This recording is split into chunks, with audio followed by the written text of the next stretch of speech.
Hi, it's Lindsay. Welcome to BB on Blast. And something miraculous has happened. For the first time ever on BBUS, I'm actually up to date. I have live feeds. I haven't watched much of them yet because I only got them today. But I know everything that you know, well, theoretically. And it feels really weird. It was really weird to watch the live feed and see, firstly, I saw them asleep. And that's like old school Big Brother, just watching people asleep, isn't it? Then like Big Brother told them to get up, and they're like telling them to get out of bed. So I saw them all going about like their morning routines, which like I've only ever really seen Big Brother After Dark before, American version. So it was really cool to see a bit of the daytime action, and I'm sure I'll have a lot more to say about live feeds, but it's just, I don't know, it feels nice. It feels like kind of familiar and unfamiliar in a way. Because normally, like, I always watched it behind because, like, I like to not know who, you know, wins the competitions, and I like the suspense of it. But with BBOTT, it don't really matter. There's no suspense. There's no main show. Everything's a spoiler, so it's just like a free-for-all. So actually, it's a good way for me to kind of get my feet wet with that. And it's not like there's really exciting competitions where it's like the stakes are really, really high and your heart's pounding. It's like a bit of old sword, a bit of old bug on a necklace is nothing. So you might as well watch the live feed and just immerse yourself in it whatever way you can, because it's so hard to understand what's going on. I feel like a detective trying to solve a murder, trying to work out what the fuck's happening, even trying to work out the rules. I don't think even Gembot don't even know the rules. So I don't know, it's cool. I quite like it in a way. I like it in a way and I don't like it in a way. It's like, but I like the fact that they're trying new things and experimenting with it, so it's good. It just made me think, like, as a model for, like, BB, like, it would be really cool if English Big Brother could go this way, just fuck off Channel 5 and maybe just end up going online and just get the live... I know. But get the live feedback and just have a real pure Big Brother. Because I think BBUS is taking quite a lot of things from BBUK with this OTT. And I think we should take something back from this and try and get back to having a bit more of a pure game. Because this BBOTT has got a really like retro vibe. Like the housemates feel a bit retro. The tasks are retro because they're so cheap. I don't know, it feels like I'm watching BB from like 10 years ago or something. And that's quite nice in a way. Because you get the good parts of it. And there's not that many bad parts of it. Although they could put it together a little bit better and a little bit more coherently. But hey, you could say that about my podcast too. So let's see what's been going on. Okay, so I watched the Wednesday night main episode recap. That was quite interesting, the fact that it was like was it 60 minutes, and it's quite annoying because a lot of it is stuff you've already seen on the daily recaps, but I suppose you just can't really avoid it. But there were bits that I hadn't seen. Oh, and you got to see the opening credits. Woo! It's that little rat-faced Scott is doing 2 thumbs up. And Jason was in the credits. Woo! Jason's in the credits, but that's kind of like a spoiler if you didn't know Jason was in the house. Like, and what the hell happened to Jose? We could have like seen him and Jason stood outside the house and they like send Jose off with his bus fare home. Like, poor sod, he didn't even get any more airtime. Well, never mind. Oh yeah, so then they showed them all coming in again, blah, blah, blah. Oh yeah, I listened to a couple of podcasts now, and someone said on Rob Has a Podcast that Shelby has a terrible laugh and a bad sweating problem. That does sound like me. Chrissy says she didn't come here to make friends. Oh dear. Did you come here to spout cliches? You can say you didn't come here to make friends, but then you like trying to have a good social game. So how does spouting that cliche, I didn't come here to make friends, tie in with having a good social game? It doesn't make sense, does it? You have to make friends for people not to vote you out, although there are all these things with America, jiggery pokery. So I don't know, I don't think I'm down with that as a concept. I've written here, I think I've learnt all the names now. That is yet to be seen. Oh no, it's Jason with very sweaty armpits when he entered the house. He's only skinny, so he shouldn't really be that sweaty. Cornbread said, remember him? Neely looks like Beyonce.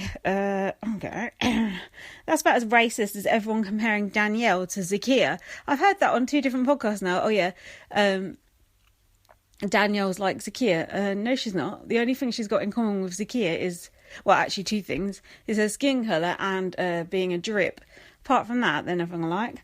And then, Shelby told everyone she's a waitress, not a lawyer. And Chrissy's a waitress as well, isn't she? A rude-ass one. Apparently, that's a thing. Like, you go to a restaurant and people are rude to you. What the fuck? Like, what? I don't understand that. It sounds like in a porno or something, like role play. I don't get that. Just give me my food and fuck off. Morgan, I've decided, looks like Miley Cyrus. I'm sure I'm not the only one who's noticed that. And when they all went round and introduced themselves, Morgan said she's from wherever, hick town in America she's from. No offence. And Alex said she was from somewhere else. But I just can't believe that people aren't, like, properly onto them. Like, still are people not onto them? It makes no sense. So then, and then that was when Alex called Morgan Mo, and then she had to cover it up because it was like, that's her nickname for her. And that was when Jason was onto them, and then he started spreading it around. It's like, Jason, shut your fucking mouth. Did you not learn your lesson from last time? What was it? Thickums. Jason is so much better than Davon. Like, as a character, like, Jason is so good. But I would like to see Jason and Davon in the house together again. That would be lush. I hope Jason goes far. It's so unfair him being on... I know I said this before, but it's so unfair him being on his own. It's just, he's such a big target. It's really annoying. I just love seeing him, like, just if I look at the live feed or I just look at the show and I see Jason sitting there in the garden smoking, it just makes me so happy, especially if he's talking about international Big Brother. So they've de-disgustingified the safari room by painting it all white. Thank God, it was so gross before. Cornbread said his plan from the beginning was to have 4 solids. Okay. Oh God, then I had to sit for the bug task again. That really was bugging. And then, that was funny. Jason was in the DR and he said, I can't be the first evictee. No way, Jose. Then he laughed at the end like he was pleased with himself. Mind you, he should be. Still, bet he was reading it off a cue card. No, he probably wasn't actually, because Jason's naturally funny anyway. Then, oh God. So they keep having bits with Julie, like, they pretend Julie's like speaking to the house when it's obviously a pre-record. She goes, well done to our first head of household, and then doesn't even say Monty's name. It's like, it would only have took her, 5 minutes to read out 13 different people's names and for someone to just cut and paste it in. She didn't even say his name. It's so cheap. Terrible editing. And Jason's campaigning, saying, I'm the twist, you need to weaponise me, all this stuff. And then, oh God, the Danielle and Shane romance began. Is this worse than Nicole and Corey? It's so boring. Danielle and Shane are both airtime deficit. They're just, awful. Oh God, Danielle and Shane from Dan Giesling's series, fuck. That was also a bad showmance. That wasn't even a showmance. In fact, I think the only thing that the two Shanes have got in common is they're both gay. I nearly said something else then I realised I'm not going out with bisexual anymore, so I have to watch my mouth. So then Christy said, I'm not here because I'm diabolical. Well, you are actually, because of that YouTube clip. So now there's no nomination ceremony, there's no keys, there's no that spinning thing that's not been around for years, has it? There's basically no gravitas at all to the whole thing. There's just this freaking safety necklace thing that looks ridiculous. So nominated was Danielle and Jason. Obviously a black woman's up for eviction first week, standard. Neely said, I really don't want to see a sister go home. And Jason said, I'm not a sister. I like the fact that Jason just always hangs out with the black women. I think it's good. I like to see the minorities all together. It's cool. And then, America had a vote as well. And we put corn balls on the block. Not cornballs, sorry. Cornbread. And he said he thinks it's because America wants to see him have fun with it. Okay, he had fun with it right out the freaking door. So basically, every week, whoever the public vote for, that's who's going to go, right? I still don't understand why Corn thingy went. Why did he go? That was never actually explained at any point. Never mind, I'm glad he did. So the veto comp I've put cheapo, like BBUK. Is Shane hosting in his pants? I think he was just wearing boxer shorts. No costumes, there's no set, there's no costumes, nothing. They're all just sort of stood there in their jeans and t-shirts. And they had to, this is it, they had to count things around the house like a bowl of fish and, I can't remember, it was boring. I said, don't ever let Whitney narrate competitions again. I've forgotten how she speaks though. There was no tension whatsoever, but I knew that Jason won because these fuckers on Twitter, it don't matter now because I'm all up to date, but think about it if you're one of these people, because you are a cunt, who put in their fucking bio, Jason veto holder, so-and-so HOH, blah blah. Why do you put a spoiler in your bio? That is senseless. Can you stop doing that, please? It's bad enough people with their fucking avatars who have someone like sitting on the block and you could tell who's going to go. Like, don't be a cunt. When The Walking Dead's on next, I'm not going to go on and go, he killed Maggie or whatever the fuck, like in my fucking bio. That's a real dick move. So if you do that, think on. I'm sure no one who listens to this does that, because anyone who did that sort of thing wouldn't listen to this bunch of old crap because they'd be so offended by how behind I am.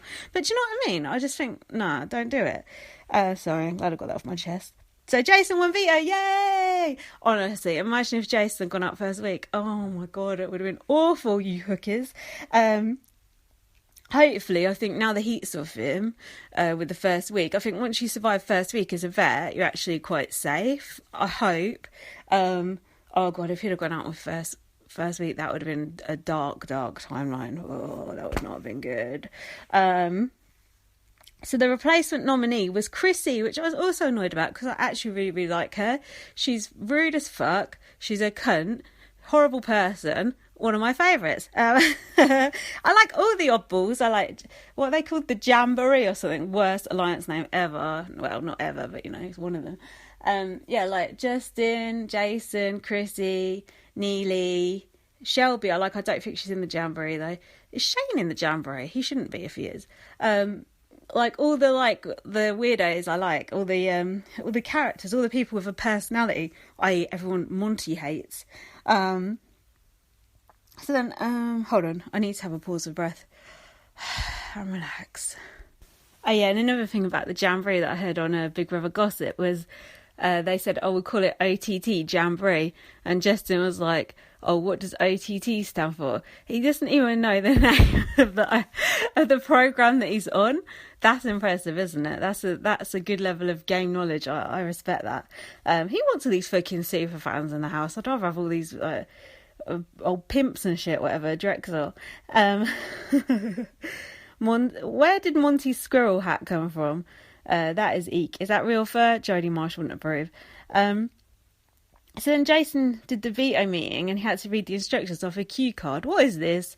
There's been loads of cue cards in the house this year, and it's weird hearing that voice over the loudspeaker telling them what's what. It's creepy.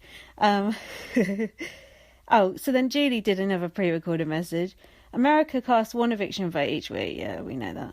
And then, the eviction where cornballs went out, Caleb, i.e. Monty, had to do the bit that Julie normally does, the votes have been counted and verified, whatever the fuck, that's BBUK, but the person who goes must pack their belongings and I think that's America's Next Top Model. But you know what I mean? The fact is, they got Monty to read that bit out. Where's the gravitas? Can't they have Julie do it, even on, on the tube when you get the announcer? Can't she just do it over the loudspeaker, over the tannoy? You shouldn't make fucking Monty read off a card. He could barely read. He can barely string a bloody sentence together. So Cornbread ended up going out 10-1. No one knows why. He was wearing a revolting t-shirt that looked like a tuxedo. He said he had everybody's back in the house. That's not possible. I hate it when there's 3 people on the block. It's really shit.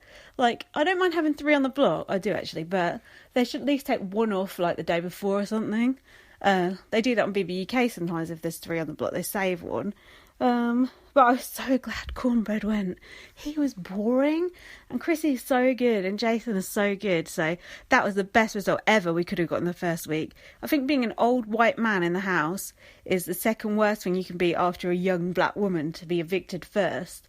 Because, they just don't want you around, basically. Just look at poor old Glenn. Actually, he didn't even get evicted. He just lost that coconut competition, didn't he? Well, oh my God, now this was the weirdest thing during the eviction. It was so strange. So they all got up to like do their votes. It's like so-and-so comes to the diary room. But they didn't show you the person in the diary room doing their vote. They just show you the others sitting around on the couch. And I've never seen so much silence on TV. It was like eerie, like on BBUK, if they were like going in to nominate or whatever, they'd just be chatting. Like even if they were told not to, they still would be. But there was just like people sat there and then so-and-so come to the diary room. And then they went, could they not have put the fucking camera in the room so we could actually see who people were voting for? It was really, really odd and strange and eerie. And the whole thing just felt so cheapo and budget. Really, really weird. I felt like I was a housemate sat out there because we didn't know who. It was like a surprise to us when we saw who was up for eviction, which I was glad. It was a nice surprise. Julie don't even bother to show up. Old Cornbread just had to leave the house, and then next day Julie comes in and interviews him. I was like, what did he do in the meantime? Weird. Anyway, I'll go into more on the interview. Yeah, bloody Caleb, Monty even had to read out by a vote of 9-1. That's too much responsibility for Monty. He can't hack it. You should get like extra stipend for having to read bits out of cards. Yeah, it was really, really awkward. Oh yeah, and it was like, come and collect the card. Like, how quickly does like Ted print off like the results on that card? It looked like all proper like official and stuff, like Jeremy Kyle's cards that he reads people's names off of. You are the father. I've written Neely's eyebrows, eek. Her eyebrows are getting a bit excessive, and also I don't think she's 33, which I know I'm not the only one to say that, but she does look old. Chrissy got 0 votes to evict. How can you be that much of a cunt and get no votes to evict? That's amazing. I feel like I'd be like Chrissy in the house. Yeah, so Cornbread went. No idea why. Oh, so Cornbread's interview. Is it Cornbread? I don't know. Why did he get such a long interview? This is a bad... I know they're trying things out, but normally the interview is too short. It's like about 30 seconds. But did he get a 15-minute interview? I had to skip through it because it's so boring. He was so bitter. And then Julia's like, well, one person gave you their vote. He's like, who? And she's like, Alex. He's like, oh, I love Alex. And the next day you see Alex and Diane going, oh, I'm just doing a hinky vote. She didn't even like you, Cornbread, you old fool. Yeah, it was... That interview was quite depressing because Cornbread was dead bitter and it was really, really boring. So that was a bad combination. I felt sorry for Julie because normally she just like sits down with him for a second, put down your bag. Don't even have a bag these days. Give us Pablo back, whatever. But no, Julie has to speak to this idiot for 15 minutes. Waste of his time, waste of Julie's time, waste of everyone's time. Cut that down to about 5 minutes. See you later. So then on the next Daily Show, there was all this kind of paranoia about who did the hinky vote. I don't mind that. Like, it feels like a retro sort of theme to have a hinky vote. I've not seen a hinky vote in a while, but I just think it's quite boring when they're like, is it this person? Is it that person? Especially as America gets one vote as well, because you just go, oh, it's America, and that's that. Like, the conversation over. So the next HOH was called Live by the Sword.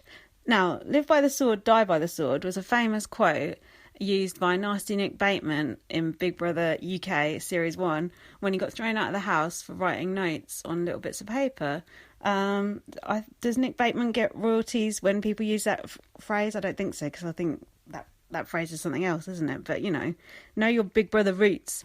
I am like a Big Brother historian, except for I've forgotten more about Big Brother than I ever knew in the first place. But still, I am like the female Jason Roy, basically, like the English female Jason Roy. Except I don't work in a grocery store and I don't smoke, but I've got other bad habits, so... yeah, this task was so cheapo. So they had to stand on, like, I don't know, a step, and they had, like, a plastic sword, like, from a pound shop, and I had to, like, hold it up. And whoever held it up the long... Honestly, I'm not joking, this is what the actual task was. Whoever held it up longest won. And I enjoyed Justin mocking Monty during the task, going, I'm coming for your ass, mate. But then Justin was like wiggling about, like, and then he dropped his sword. It was like when Jace was messing about during a HOH competition and he fucked it up as well. It's like, don't say you're coming for someone if you're not actually going to take the task seriously, because it makes no sense. It's ridiculous. Then the last two was standing was Neely and Alex, and they were trying to cut deals with each other, saying we can split the HOH. But in the end, Neely dropped it, and Alex won in 2.5 hours, which is quite a long time to hold a sword up. Plus, she's only small, so. But my favourite bit of that whole thing was when she won, Monty went to her, congrats on becoming the newest house headhold. House headhold. Yeah, whatever. BBOTT, who knows? Who knows what we're actually doing, what game we're playing. It don't matter. So then Alex was saying she wanted to put Shane and Danielle up because she wants to get the showmance out, and she's not a fan of the quackback. And and then Monty was saying he wanted to put Justin up, but hey, Monty, you're not HOH anymore, so pipe down. Justin is like a proper old school housemate. He is an actual pimp, I heard on Big Brother Gossip, and his clothes, oh my god, his clothes are chic.